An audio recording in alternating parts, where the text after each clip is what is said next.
Vijayawada university మంచి భవిష్యత్తు కోసం తెలుగు విద్యార్థులు ఇష్టపడే యూనివర్సిటీ. కాల్ 9059052378 9059052379. అందరికీ నమస్కారం. నేను Swaroopa Potlapalli. Welcome to trending topic.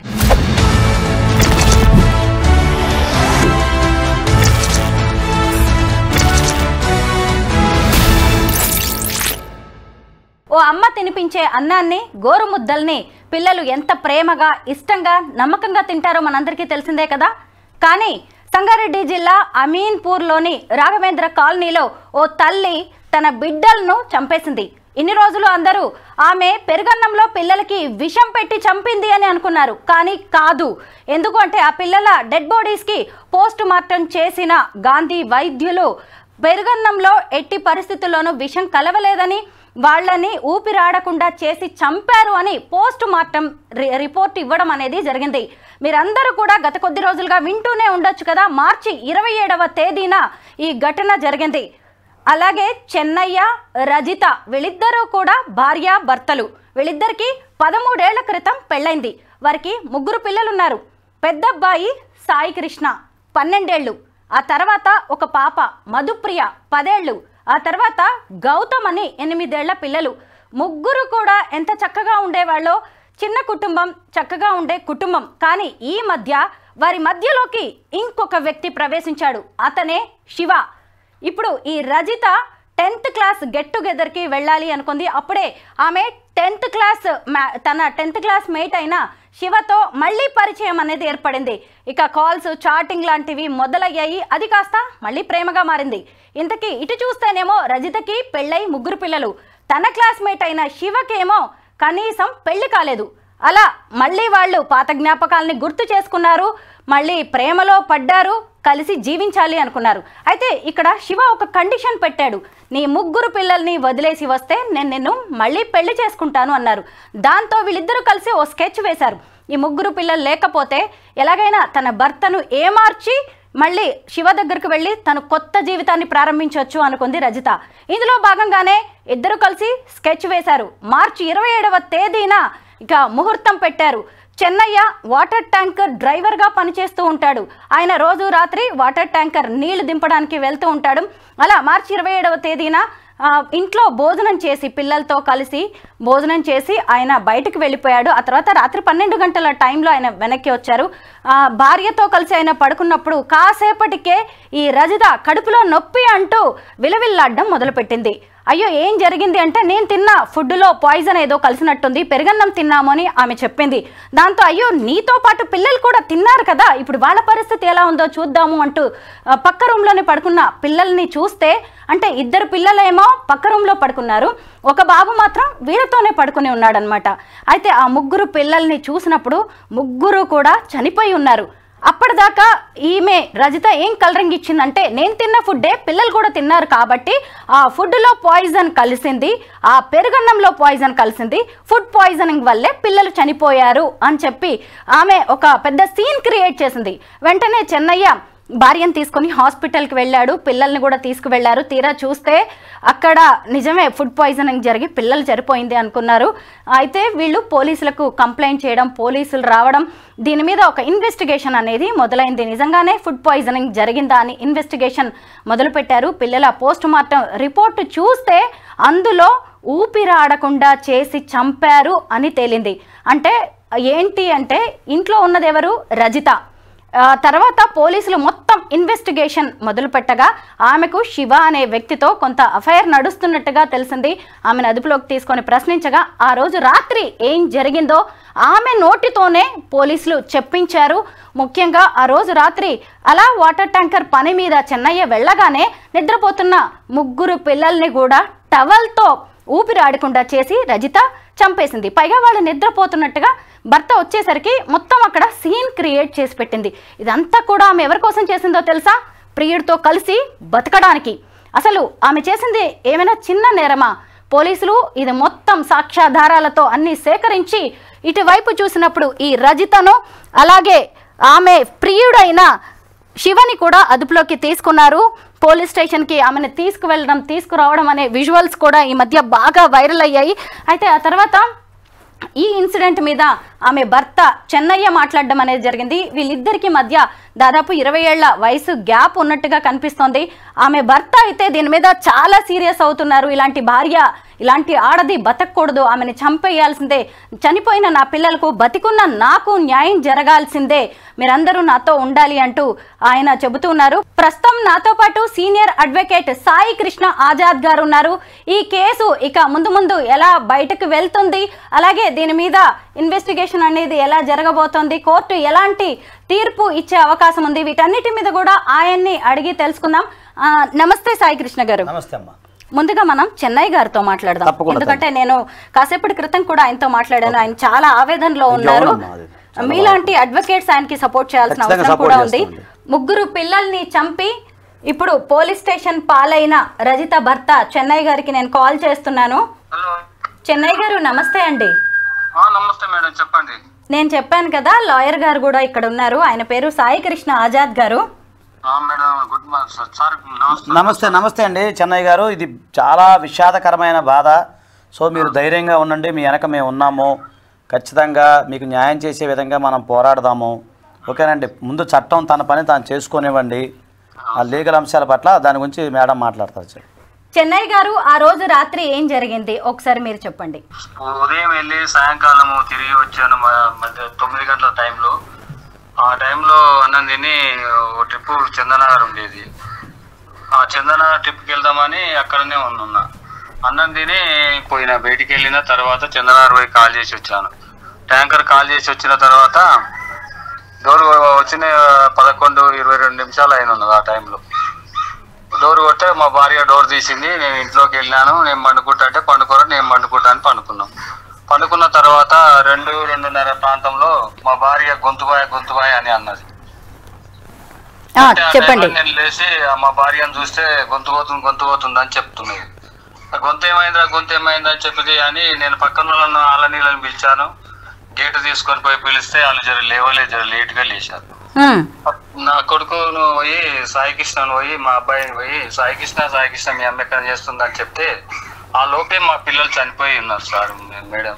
అయ్యో, ఆ లోపలనే చనిపోయి ఉన్నారు. బిగ్గర అయిపోయారు. కూలర్ గాలికి బిగ్గర కూలర్ గాలికి బిగ్గర అయిపోయింది. అంత చక్కగా ఉన్న పిల్లలు అలా చనిపోయారు అనేసరికి మీకు ఎలాంటి అనుమానం రాలేదా అండి? మేడం, ఈమె వాళ్ళు అందరు ఏదో తీసుకున్న ప్రయత్నం తీసుకున్నా, ఏం తీసుకున్నదో ఇప్పుడు నా మీదకి వస్తుంది కదా మేడం. ఈమెను బతికియండి అని నేను అరిశాను సార్ మేడం. పక్కన వాళ్ళు అందరు వచ్చి కారులో తీసుకుపోయి ఆడ హాస్పిటల్లో అడ్మిట్ చేశాను ఖమ్మం దగ్గర.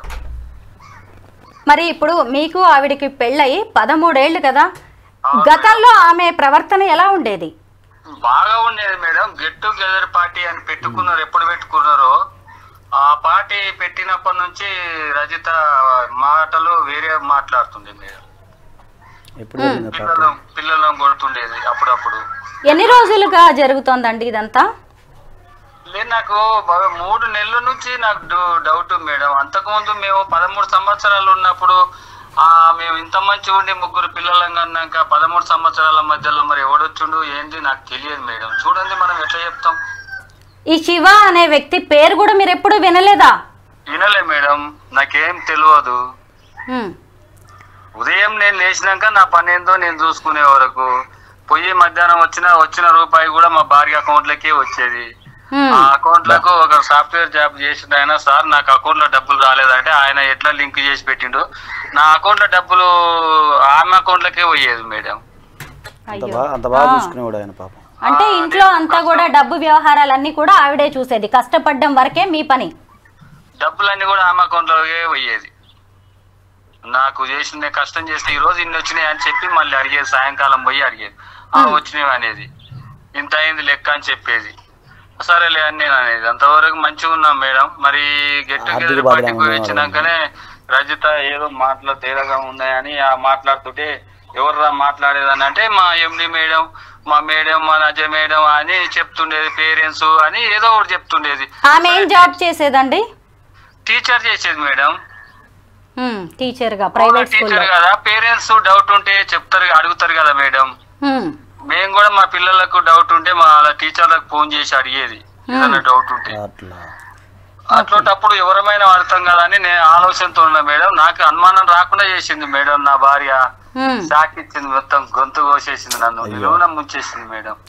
అయితే ఇప్పుడు అన్నంలో విషం కలవడం వల్లే ఈ పిల్లలు చనిపోయారు, రజిత ఆరోగ్యం కూడా బాలేదు అనుకున్నారు కదా, మరి ఈ శివ అనే వ్యక్తి వ్యవహారం ఎలా బయటపడింది, పోలీసులు ఎలా కనిపెట్టారు ఇదంతా? మేడం మా భార్య హాస్పిటల్ కి తీసుకుపోయి రావడే 15 నిమిషాల్లోనే వచ్చింది సార్. అది మందు తాగితే 2 రోజుల దాకా లేవరంట మేడం. 1 రోజు 2 రోజుల దాకా మత్తు కోమాలో పోయినట్టే ఉంటారంట, చెప్పలేరు కదా. 15 నిమిషాల తర్వాత అప్పటికే నన్ను పోలీసు వాళ్ళు తీసుకెళ్లారు. అడిగాను నేను, ఈమె సవ బతుకులు ఉంది, ఎట్లుందబ్బా అని మేడం అడిగాను. సార్ నేను ఎంత ఖర్చు అయినా సరే బతికియండి అని చెప్పాను హాస్పిటల్ వాళ్ళకు. వాళ్ళు చేశారు, అలా ప్రయత్నం వాళ్ళు చేశారు, ఆమె బతికింది. ఆ బతికినందుకే నాకు శిక్ష పడలే మేడం. నేను చేయలేదు తప్పు, ఆ తప్పు నా భార్యనే చేసింది, ఆమెనే చేసింది. ఆమె ఏం చేసింది, ఎట్లా చేసింది కూడా నాకు తెలియదు. చూడండి నేను ఎంత చెప్పాలి మేడం. పిల్లలు ముగ్గురిని ఎందుకు చంపాల్సి వచ్చిందండి? ముగ్గురిని ఎందుకు చంపాలంటే ఆమెకు తెలియాలి మేడం. నాకు ఎట్లా తెలుస్తుంది? నాకు తెలిస్తే నేను ఇంతవరకు నా పిల్లల్ని నేను బతికించుకోలేకపోయినా. నిజమే, కరెక్టే. ఇప్పుడు ఇంతకీ ఆస్తి కోసమే ఇదంతా చేసిందంటారా? ఆస్తి ఎంత ఉందండి మీకు? నాకు 4 ఎకరాలు భూమి ఉంది, 2 ప్లాట్లు ఉన్నాయి, ఓ ట్రాక్టర్ ఉన్నది, ఇల్లు ఉంది, అన్ని ఉన్నాయి అమ్మ. అబ్బా, ఆర్థికంగా అన్ని విధాలుగా చక్కటి కుటుంబం అండి. అటు ఆమె ఉద్యోగం చేస్తుంది, మీరు చక్కగా వాటర్ ట్యాంక్ పనిచేస్తున్నారు. 6,000 జీతం 7,000 జీతం మేడం ఆమెది. ఏం చదువుకుందండి ఆవిడ? ఇంట్లో ఉండలేకపోతున్నా అని పోయి ఆమె 6,000 7,000 జీతం, ఆ జీతం తెచ్చినా నాకేం ఇవ్వపోయేది. నేను రోజుకో 3,000 4,000 సంపాదన సంపాదించుకునేది ట్యాంకర్ మీద. నేను ఉన్నది చెప్తున్నా. నేను కొన్న ఆస్తులు ఆమె పేరు మీద చేపిస్తే నా పరిస్థితికి గతికి తెచ్చింది మేడం. చెప్పండి, మీరే న్యాయం చేయాలి. నేను కొనిచ్చిన ఆస్తులు ఈమెకు. నాకు 2వ మ్యారేజ్ మేడం, నాది ఉన్నది చెప్పాలా కుల్లా. నేను ఫస్ట్ మ్యారేజ్ మా భార్య డెలివరీ కాక చనిపోయింది. అయ్యో. ఈ అమ్మాయిని చేసుకున్న తర్వాత ఈ అమ్మాయిని ఇయ్యాలంటే నీకు ఆస్తి పెట్టాలన్నారు. ఆస్తి పెట్టాను 2 ఎకరాలు. 2 ఎకరాలు పెట్టినాక 2 ప్లాట్లు కొని పెట్టాను మేడం. ఆమె పేరు మీదనే పెట్టినా. నాకు వద్దులే, ఉన్న కాడికి చాలు, ఓ బండి ఉంది, నాకు 2 ఎకరాలు ఉంది అని ఆమె పేరు మీద 2 ఉన్నాయి, నా పేరు మీద ఉన్నాయి కదా అని పెట్టాను మేడం. నాది తప్పా మేడం? తప్పేం లేదండి. పిల్లలు ఉన్నారు, 3 పిల్లలు ఉన్నారు. నాకున్న ఆమెకి పిల్లలకే పోతుంది, భార్యకున్న పిల్లలకే పోతా అనుకున్నాను. నా భార్య ఇట్లోటి చేతలు చేస్తాను నేను ఊహించుకోలేకపోయినాను మేడం. నేను కరెక్ట్, ఎవరు ఊహించరండి. నిజమే. పిల్లల్ని ఎలా చూసుకునేది తను? పిల్లలను కూడా మంచిగా చూసుకునే మేడం. చిన్నప్పటి నుంచి మంచిగా చేసి ఈ గెట్ టుగెదర్ పార్టీ ఎప్పుడు పోయిందో ఆ పార్టీ నుంచి వచ్చినాక పిల్లలను కసరించుకుంటూ వైర్ ఏది ఛార్జింగ్ వైర్ ఉంటే ఛార్జింగ్ వైర్ తోని కొట్టేది. పిల్లలు చెప్పుకొని నాకు ఏడ్చేది. అప్పుడు చెప్తే అరే గట్ల కొట్టకురా పిల్లలని వాళ్ళ అమ్మ నాయనకు చెప్పి కూడా మందగిచ్చాను. ఎందుకు కొడతావు, ఈ చెప్తే ఇంటలేరు, బయట ఆడుతురు అని. ఆడుకునే టైంలో ఆడుకుంటారు కదా మేడం. అవును. వాళ్ళని బయటికి వెళ్ళనీయకుండా కొడుతుండేది ఒక్కొక్కసారి. ఓసారి ఏమో మంచిగా చూసుకునేది, బాగా చూసుకునేది. అవును. అట్లా చేసింది మేడం. నాది ఏమన్నా తప్పుందా మేడం? అయ్యో ఏం లేదండి, మీరెంత మంచి భర్త, మీరెంత మంచి తండ్రి అనేది అర్థమవుతుంది. 8 సంవత్సరాలు 49 48 సంవత్సరాలు ఉన్నా నేను వాస్తవం కాడికి చెప్పాలంటే ఇప్పటి వరకు మందు తాగలే. చెప్పండి మేడం, నాదేమన్నా తప్పుందా? లేదండి, లేదు. ఆ ఆస్తులు చేయడం తప్ప? నా భార్యను చేసి, నా భార్య దాన్ని చేశాను. నా గుండె కోసి దానికి ఇచ్చాను మేడం. గుండె కోత మిగిలిచ్చింది. నిజమేనండి. అసలు ఆ పిల్లలు ఎంత అల్లాడిపోయి ఉంటారు కదా మేడం. ఆ పిల్లల చంపబుద్ధి అవుతుందా? ఎలా అవుతుందండి? 9 మాసాలు మోసి కన్న తల్లి కదా పిల్లల్ని అంత 12 ఏళ్ళు 10 ఏళ్ళు 8 ఏళ్ళు పెంచిన తల్లి. ఎంత బాధాకరం అలాంటి వాళ్ళకి. అసలు వింటుంటే నెల రోజులలో వాళ్ళిద్దరిని ఎన్కౌంటర్ చేయాలి మేడం. ఇట్లోటోళ్ళు మళ్ళీ భూమి మీద ఉంటే ఇంకోటి తప్పు చేస్తారు మేడం. మీరు ఏమన్నానండి, నాకు న్యాయం చేస్తారని నేను మీకు మీడియా వాళ్ళకి దండం పెట్టి చెప్తున్నా. మీ కాళ్ళైనా మొక్క అంటే మొక్తా గానీ నా పిల్లలకు అన్యాయం జరిగింది, నాకు అన్యాయం జరిగింది, న్యాయం చేయండి మాకు. నిజమేనండి. మీకు ఈ రోజు జరిగిన అన్యాయం, ఆ బిడ్డలకి జరిగిన అన్యాయం గురించి తెలుసుకునే ఈరోజు సీనియర్ అడ్వకేట్ లాయర్ గారు సాయి కృష్ణ గారు వచ్చారు మాట్లాడడానికి. మీలాంటి వాళ్ళకి ఖచ్చితంగా ఆయన సాయంగా ఉంటారు. మీరు లైన్లో ఉండి కూడా ఆయన మాటల్ని వినొచ్చు. నేను కాసేపు ఆయనతో ఇక ఈ కేసు లీగల్గా ఎలాంటి టర్న్ తీసుకోబోతుందో తెలుసుకుంటాను. మీరు లైన్లో ఉండండి. చెన్నై గారు, ఆజాద్ గారు విన్నారు కదా చెన్నై గారు ఎంత ఆవేదనలో ఉన్నారో. వాళ్ళిద్దరిని ఎన్కౌంటర్ చేయాలని ఆయన డిమాండ్ చేస్తున్నారు. ఈ కేసు విషయంలో వాళ్ళకి ఎలాంటి శిక్ష పడే అవకాశం ఉంది? నేను అనుకుంటా ఇలాంటి సేమ్ సిచ్యువేషన్ తమిళనాడులో జరిగిందండి. Same situation. ఆమె కూడా ఇట్లా లవర్ని వెళ్ళి చేయటం, తర్వాత ఇద్దరు పిల్లలు అమ్మాయికి. సో ఇద్దరు పిల్లల్ని చంపేసి భర్తను వదిలిపెట్టి భర్తను కూడా చంపాలని ప్లాన్ చేసింది. ఆ రోజు లక్కీగా భర్త ఫోన్ చేస్తే ఆయనకి ఆఫీసులో వర్క్ ఉందని చెప్పేసి అతను రాలేకపోయాడు. అతను చంపేసి వెళ్ళిపోదాని ఆలోచనలో ఉన్నారు. సరే అతను ఎంతసేపటికి రాకపోయేసరికి ఆమె వెళ్ళిపోయింది. పొద్దున చూసేసరికి ఫ్యాన్లు అన్ని తిరుగుతున్నాయి, లైట్లు అన్ని తిరుగుతూ ఉన్నాయి. ఏంటి అని చెప్పి అతను తలుపు బద్దలు కొట్టుకుని లోపలికి వెళ్తే ఇద్దరు పిల్లలు చనిపోయి ఉన్నారు. సో ఆ విషయంలో ఆమెకి క్యాపిటల్ పనిష్మెంట్ పడింది, ఉరిశిక్ష పడింది. ఉరిశిక్ష పడింది, తర్వాత లవర్కి లైఫ్ పడింది అనమాట. సో నాకు తెలిసి నేను ఇది చూసిన తర్వాత నాకు రెఫరెన్స్ చేస్తే ఆ కేసు బయటపడింది. ఇప్పుడు ఈ కేసులో కూడా శివ రజిత ఇద్దరికి శిక్ష పడే అవకాశం ఉంది కదా? ఖచ్చితంగా ఉందండి. ఎందుకంటే ఇక్కడ చిన్నపిల్లలను చంపడం అనేది పోక్సో యాక్ట్ కింద కూడా వస్తుంది. అదొకసారి మనం చూసుకోవాలి. తర్వాత ఉద్దేశపూర్వకంగా చంపటం విత్ ఇంటెన్షన్, ఒక దురుద్దేశపూర్వకంగా చంపాలన్న ఉద్దేశంతో దీన్ని కల్పబుల్ హోమ్సైడ్ అంటారు మన లీగల్ భాషలో. చంపాలని ప్లానింగ్తో ముందు నుంచే ప్లాన్ చేసుకుని ఎలా చంపాలి ఏంటి ఇవన్నీ ప్లాన్ చేసి ఆమె చంపేసిన తర్వాత మళ్ళీ యాక్టింగ్ చేయటం ఇవన్నీ కూడా ఏంటంటే ఆమెకు తెలిసే చేసింది ఇవన్నీ ఉద్దేశపూర్వకంగా. ప్లస్ అతను ఎవరైతే శివ అన్న అతను ఎవరైతే ఉన్నారో అతని ప్రోత్సాహంతో పురోధాలభంతో చేసింది. ఖచ్చితంగా ఏంటంటే ఆమెకు క్యాపిటల్ పనిష్మెంట్ ఇందులో ఖచ్చితంగా పడుతుందండి. కాకపోతే మన ప్రాసిక్యూషన్ వారికి ఎవరైతే ఇన్వెస్టిగేషన్ ఆఫీసర్స్ ఎవరైతే ఉంటారో వారికి మనం ఖచ్చితంగా సపోర్ట్ చేయాలి. జాగ్రత్తగా వాళ్ళకి ఎవిడెన్స్ అంతా మనం చూడాలి, దగ్గర నుండి చూసుకొని చేస్తే ఖచ్చితంగా ఆమెకి నాకు తెలిసి నేను చూసిన దాన్ని బట్టి చూస్తే ఆ కేసుని తమిళనాడు కేసుని రెఫరెన్స్ చేసుకుని చూసినట్లయితే క్యాపిటల్ పనిష్మెంట్ ఉరిశిక్ష పడే అవకాశం ఉంటుందండి. ప్లస్ ఇంకేంటంటే చిన్నపిల్లలు కాబట్టి పోక్సో యాక్ట్ కాబట్టి దీనికి సపరేట్గా సంబంధించిన వేరే కోర్టు ఉంటుంది అనమాట, పోక్సో సంబంధించిన విచారించేది బాలాలకు సంబంధించింది. సో అది కూడా తొందరగా అయిపోయే అవకాశం ఉంటుంది. మిగతా కేసుల్లాగా కాకుండా తొందరగా మనకి 6 months 8 months 1 yearలో ఇది ఇన్వెస్టిగేషన్ అంతా కంప్లీట్ అయిపోయి తొందరగా కేసు క్లోజ్ అయ్యే అవకాశం ఉంది. ఆ సందర్భంలో నేను ఆయనకి చెన్నై గారికి ఎలాంటి న్యాయ సహాయం అయినా సరే నేను ఖచ్చితంగా అందిస్తాను. దాని ద్వారా ప్రాసిక్యూషన్ వరకు మనం సపోర్ట్ చేద్దాము. అలాగే ఇంకేదైనా అవసరమైతే ఆయనకి ఇంకేదైనా ఇన్వెస్టిగేషన్లో ఏదైనా డౌట్లు ఏమైనా ఉన్నా కూడా నా వంతు కర్తవ్యంగా నేను అందిస్తాను. ఎందుకంటే అసలు గుండె తరుక్కుపోతుందండి. ఎంత ఘోరం, ఎంత యాక్టింగ్ చేయటం, అసలు చంపేటప్పుడు ఎట్లా అనిపిస్తుందండి, పెంచి చేసేటప్పుడు వాళ్ళకి ఊపిరాడకుండా చేయటం కొంచెం కూడా ఆలోచన లేదండి. లాయర్ గారు చూడండి అసలు ఎంత ప్లాన్ వేసిందో. భర్త అలా వెళ్ళాడు, ఆ తర్వాత పిల్లలు పడుకున్నారు, వాళ్ళని ఊపిరాడకుండా చేసి చంపడం, ఆ తర్వాత ఆమెకు కూడా హెల్త్ బాగాలేనట్టుగా విషం కలిసినట్టుగా. అంటే భర్తనే కాదు పోలీసుల్ని, కోర్టుల్ని, చట్టాలని అన్నిటిని కూడా ఫూల్స్ చేయాలనుకుంది. అంత అమాయకంగా ఉన్నారు జనం అని ఆమె అతి తెలివిగా ఆలోచించింది. చంపేటప్పుడు ఆ పిల్లలు అల్లాడుతుంటే కాళ్ళు చేతులు పెరుగులాడుతుంటే ఎంత తల్లి హృదయం ఉంటుందండి, ఎంత తల్లి హృదయం ఉంటుందండి. ఒక చిన్న పిల్లోడి కంట్లో నలకబడితేనే మనం విలువల్లాడిపోతాం, వాడికి దగ్గు జలుబు నైట్ అంటే మనం అల్లాడిపోతామే.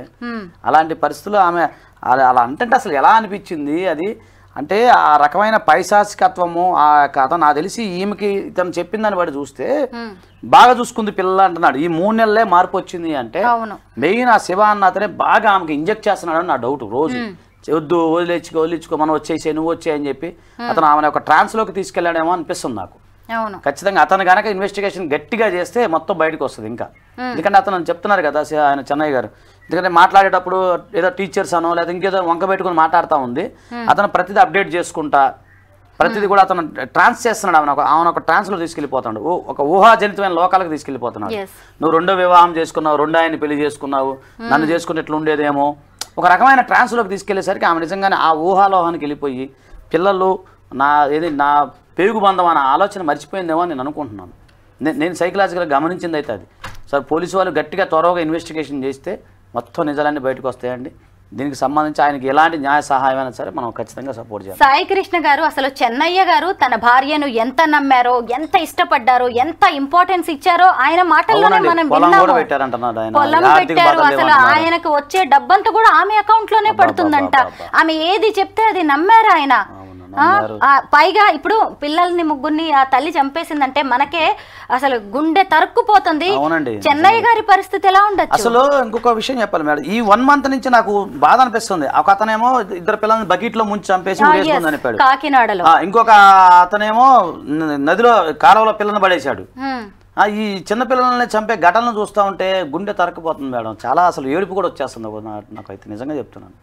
చాలా బాధపడుతున్నాను. వాళ్ళు ఏం చేశారు, ముక్కు పచ్చలాని చిన్నపిల్లలు, వాళ్ళకి పాపం పుణ్యం తెలియదు, ఇవన్నీ ఏం తెలుసండి. అందులో 9 మాసాలు మోసి మీరు కని వాళ్ళకి ఎంత బాధపడతామండి పిల్లల్ని పెంచాలంటే. సాయి కృష్ణ గారు, మనం చెన్నై గారి గురించి కూడా మాట్లాడుకోవాలి. ఆడవాళ్ళ గురించి మనం సాధారణంగా మాట్లాడుకుంటాం కదా, విధి వంచితలు అని. ఇప్పుడు ఆయన చూడండి, మొదటి భార్య డెలివరీలో చనిపోయింది, సరే అని రెండో అమ్మాయిని చేసుకున్నాడు. ఆమె చూడండి, ఎవరన్నా ఊహించే దారుణాలా అసలు ఇవన్నీ? చాలా బాధ. ఆయన ఇప్పుడు సమాజాన్ని ఎలా ఫేస్ చేయాలి, బతకాలి? ఫస్ట్ సంఘటన జరిగింది భార్య, అది మళ్ళీ ఇది ఇంకోటి పిల్లలు పోవటం ఎంత బాధాకరం. కానీ ఇప్పుడు ఆయన చెయ్యాల్సింది ఏంటి అంటే న్యాయం కోసం పోరాడడం, అంతే. ధైర్యంగా నిలబడాలి, గుండె ధైర్యమే మెయిన్ ఇప్పుడు ప్రజెంట్ ఆయనకు కావాల్సింది. అవును, మనం ఖచ్చితంగా ఆయనకి లీగల్ గా మనం ఇద్దాము అలాంటి విషయాల్లో. చెన్నై గారు విన్నారు కదా లాయర్ గారు ఏం చెప్పారో. విన్నాను మేడం, థాంక్యూ సార్. మరి మీకు గుండె ధైర్యం ఇస్తామండి మీకు ఖచ్చితంగా. అయ్యో అట్లా లేదండి సార్, నా పిల్లల బాధ నేను చూడలేక. అయ్యో అయ్యో అయ్యో, నెల రోజులలో వాళ్ళని ఏదన్నా చేస్తే నా పిల్లలకు ఆత్మశాంతి అవుతుంది సార్. మీరు చేయండి సార్. చేద్దామండి ఖచ్చితంగా, తొందరగా ప్రాసిక్యూషన్ అయ్యేటట్టు చేద్దాం. గ్లూకోజ్ పెట్టుకున్న దాకా నేను ఉండలేను మేడం, ఉండవసరం చెప్తున్నా. నా పరిస్థితి కూడా అట్లుంది.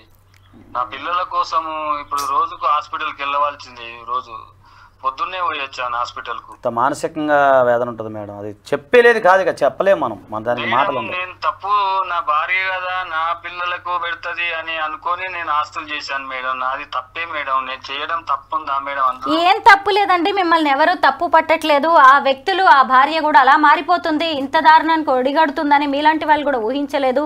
ఇందులో మీ తప్పేం లేదు. కానీ ఇప్పుడు మీ కర్తవ్యం ఏంటి, ఇన్ని రోజులు నా జీవితం ఏంటి అని మీరు ఎలా పని చేసుకున్నారో, ఇప్పుడు ఇక మీదట మీ బాధ్యత ఏంటి అనేది కూడా తెలుసుకోవాలి. చెప్తున్నాను మేడం, వాళ్ళిద్దరు ఉండకపోతే నేను బ్రతికి మంచి భవిష్యత్తు, నా ఆస్తి నాది ఏదో ఒకటి నాకు తోచిన సాయం 10 మందికి సేవ చేసే వరకు పెడతాను మేడం. అంతే, మీరైతే ధైర్యంగా ఉండండి, మీ ఆరోగ్యం జాగ్రత్త. ఎందుకంటే ఈరోజు మానసికంగా, శారీరకంగా అన్ని విధాలుగా మీరు చాలా డౌన్ అయ్యే పరిస్థితి ఉందండి. మీ ఆరోగ్యం జాగ్రత్తగా ఉంటేనే మీరు మీ పిల్లలకి న్యాయం జరగడానికి, వాళ్ళ ఆత్మలు శాంతించడానికి మీరు పోరాడే అవకాశం ఉంటుంది. ధైర్యంగా ఉండండి. పోలీసులు ఏది అడిగినా కానీ దానికి సంబంధించిన ఆధారాలు అన్ని మీరు సబ్మిట్ చేస్తూ ఉండండి. ఇంకా తప్పదు, కొన్నాళ్ల పాటు వాళ్ళకి శిక్ష పడే వరకు మీరు కోర్టుల చుట్టూ, పోలీసుల చుట్టూ తిరగాల్సిన పరిస్థితి ఉండవచ్చేమో, అయినా మీరు వెనకడాల్సింది లేదండి. న్యాయస్థానాలు అన్నీ ఉన్నాయి, మీ వెంటే ఉంటాయి. ఇక జరిగిపోయిన దాన్ని మనం ఏం చేయలేము కాబట్టి జరగాల్సిన దాని గురించి ఆలోచిద్దాం. అంతేనండి, మా సపోర్ట్ ఉంటుందండి చెన్నై గారు. నేను ఇదైన తర్వాత మాట్లాడతాను, ఖచ్చితంగా చేద్దామండి, ఖచ్చితంగా చేద్దాం. నమస్తే చెన్నై గారు, ఉంటామండి. ఓకే సాయి కృష్ణ గారు, ఇలాంటివి మళ్ళీ జరగకుండా ప్రత్యేక చట్టాలు రావాల్సిన అవసరం ఉందంటారా? ఖచ్చితంగా ఉంది మేడం, ఖచ్చితంగా ఉంది. క్యాపిటల్ పనిష్మెంటే దీనికి పరిష్కారం, ఉరిశిక్ష దీనికి పరిష్కారం. ఎందుకంటే ఇంకోటి, ప్రజల్లో కూడా కొంత మార్పు కూడా రావాలండి. ఈ సోషల్ మీడియా ప్రభావం కానీ, కమ్యూనికేషన్ విషయాల్లో కానీ, ఇవన్నీ కూడా ఏంటంటే కొంచెం నిఘా పెట్టాల్సిన ఆవశ్యకత ఎంతైనా ఉంది. మన వాళ్ళు ఏం చేస్తున్నారు ఏంటి, తప్పదు కొన్ని సందర్భాల్లో. ఇప్పుడు ఇలా మాట్లాడితే పిల్లాన్ని అనుమానిస్తున్న భర్త అని చెప్పి మళ్ళీ కేసు పెడతారు. లేదండి, అందరిలో విపరీతంగా ఫ్రీడమ్ అనేది పెరిగిపోయింది. చేతి నిండా డబ్బులు ఉన్నాయి, పైగా కొత్త కొత్త సుఖాలు కోరుకుంటున్నారు. ఎక్కడికక్కడ అడ్జస్ట్ అయిపోయి బతికే మనస్తత్వాలు చాలా తక్కువగా ఉన్నాయి. కొన్ని సామెతలు ఉన్నాయి కదా, మరి ఇప్పుడు మనం చెప్పుకోకూడదేమో, కానీ నిజం చూస్తుంటే కొన్ని అయితే అట్లనే కనిపిస్తుంది. కానీ ఇలాంటివి ఇక మీదటైతే జరగకూడదు. రజిత లాంటి వాళ్ళకి పడే శిక్షను బట్టి మిగతా వాళ్ళు కూడా ఇలాంటి ఏమైనా చేయాలనుకున్నా భయపడాలి. Thank you so much Azad గారు.